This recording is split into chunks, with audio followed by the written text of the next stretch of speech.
Chuck, who will tell us about his projects?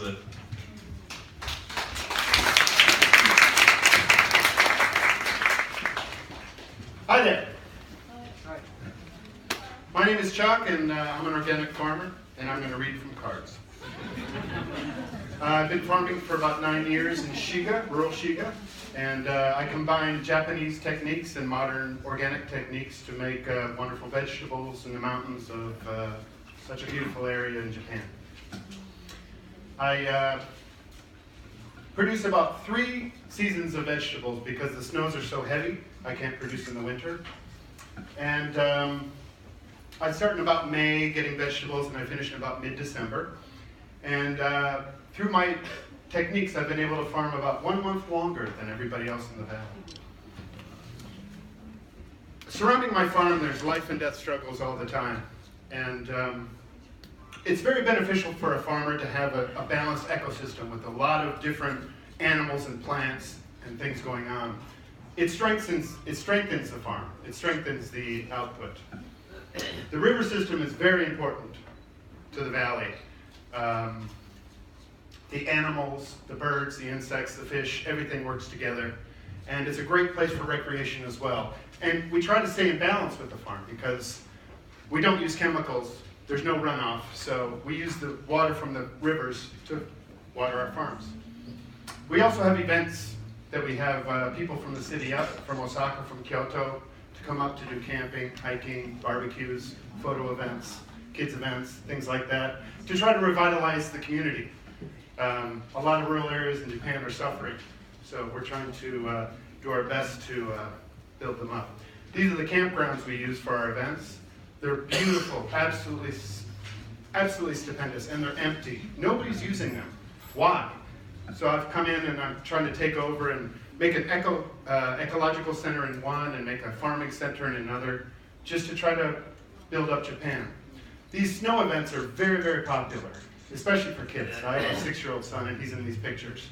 And the people who come up for the snow events, they build snowmen, they build igloos, they have snowball fights, and then they have lunch around a camp stove, and then they go out and they go sledding, and you have to call them in because they just love it so much. Sorry, boring statistics like the number of farms in Japan, the self-sufficiency in Japan is less than 40% now, which means of everybody here, 60% or more of the calories you consume are imported, which is terrible, which is really bad. The number of farms in the past 10 years has decreased by 30%. The number of corporate farms has increased by 240%. Corporate farms, in case you don't know, use chemicals, like Monsanto. So, I'm hoping to prevent this. The worst statistic is 65% of the farmers in Japan right now are 65 years old or over, which means very soon they will retire, the number of empty farms will go up, the number of corporate farms will increase, and most of what we eat will be chemically farmed. Most of our nature will be gone because they pollute the system. So I've set up my company, Midori Farms. Together we're going to try to take these campgrounds, these fields, these unused resources, and create something stronger, something better, something healthier for everybody. To make vegetables, to make events, to make a better life for everybody. One of the things I do is composting. Composting is very easy. People do it with kitchen scraps. I do it with mainly leaves from the city. I go to parks where they collect leaves and just throw them away like they're going to be burned in the clean center. And I compost them with sustainable cow manure and shredding them and using Western techniques to make beautiful soil. I also build raised beds.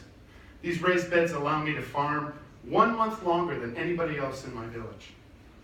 They drain better, I fill them with my compost, they create wonderful vegetables, and there's no pesticides needed for keeping the weeds down and the insects down. I also use floating row covers. Floating row covers are very popular in Japan, even with corporate farms. They're great. Even corporate farms can reduce their amount of pesticides and herbicides because they keep out the seeds and the insects that otherwise attack their plants. A very good system, a very, very strong system. I support it very much.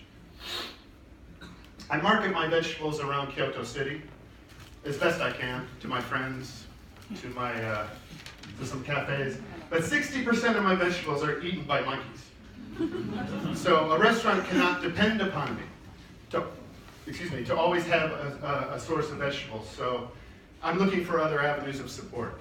Volunteers is one of my main avenues of support. People come onto my farm, they help me out. Organic farming is very labor intensive. And because of that, these volunteers can learn about farming and help the system to help everything out. It's a great way for all these smiles to mean something. But again, it's these monkeys that do so much damage. They come onto the farm, they get over my fences, and they eat all my vegetables that I've worked all year to produce 3 months, and they take them all. It's gutting, it's horrible, it's terrible. So I've tried different fencing techniques. I'm not a professional fence builder, but I do my best.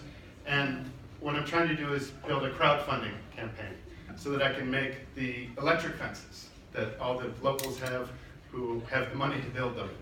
And so if I can do this, maybe I can make a model that other people can follow. The United Nations itself has put out a report saying we need to support these small local farmers, not only because they produce food, but because they protect the environment. They protect the water that we drink. They protect the lands that we inhabit. And they are our future. So if you really want to do something, every day you make a choice. Every single day, what you eat, who you buy from. Buy local, buy small, buy organic. That's the future. If you really want a healthy life, please join us. Thank you.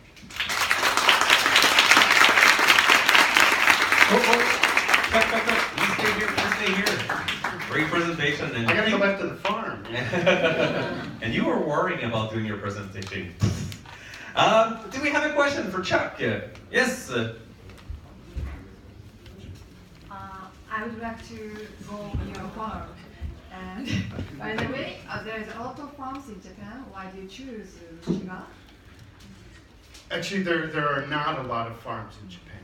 And there are very, very few organic farms in Japan.